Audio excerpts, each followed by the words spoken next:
Hi guys, welcome back. My name's Justin Swadling and I'm at Dorks Music to talk to you about how to play a great pop solo. Today we're going to be looking at the Altissimo Register, how to get your embouchure in a good place to be able to achieve notes in that register, and some great fingerings to use in this range.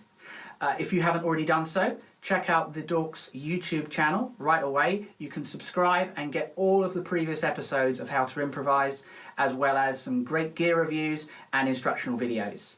So let's get right into it, the Altissimo Register.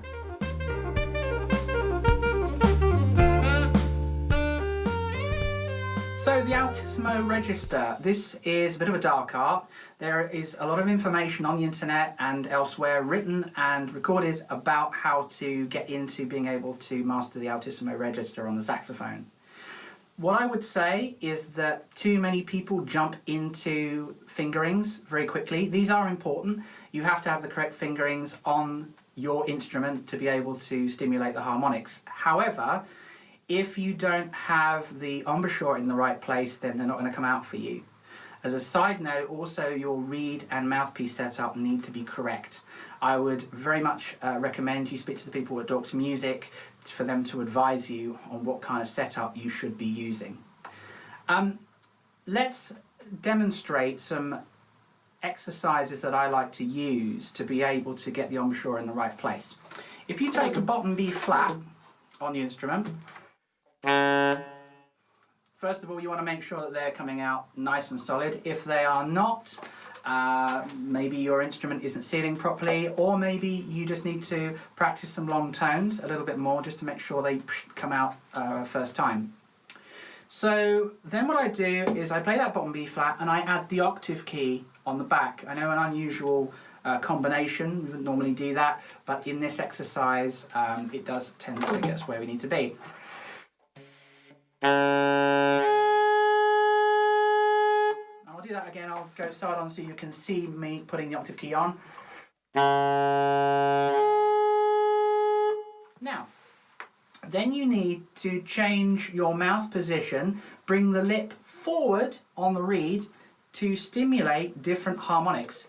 You see trumpet players and trombone players doing this all the time because naturally that's how the instrument works. You're working on a various notes of the harmonic series, but we're now going to have a go at doing that on the saxophone.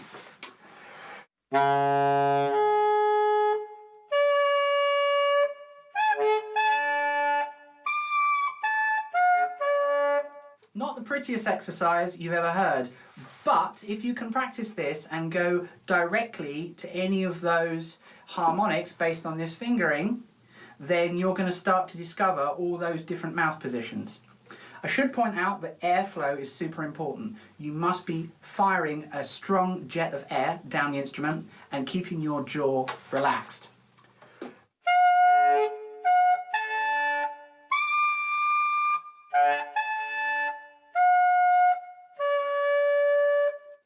This then means that when you use your fingerings, you're going to be able to go straight to the harmonics that you want, as well as the actual mouth position that you need to be able to achieve them. Let me give you a couple of fingerings that tend to work on my instrument and will allow you to play the notes that you need to on our solo for this series. When I play a high G, 1, 3, 1, 3, side B flat, and octave key.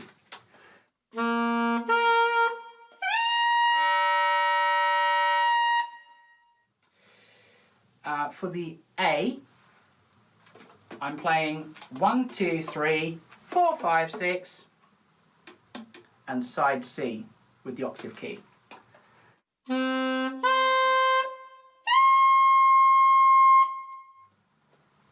And for the B flat, you're playing 2, 3, 4, 5, and I'm still staying on that side C, an octave key.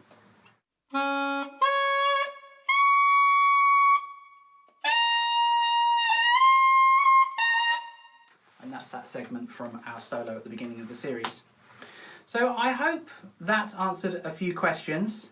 It's something that you have to take time with. It's not going to be an instant fix. You are going to have to build up everything that you need with regards to the embouchure to be able to achieve those. So if they're not perfect the first time, don't stress, they will come for you. Keep at it, and that will happen for you. So I hope you'll join me next time for what is our last episode in the series. I'm going to be demonstrating some of the extended techniques that I've used in our solo, so I look forward to you joining me then.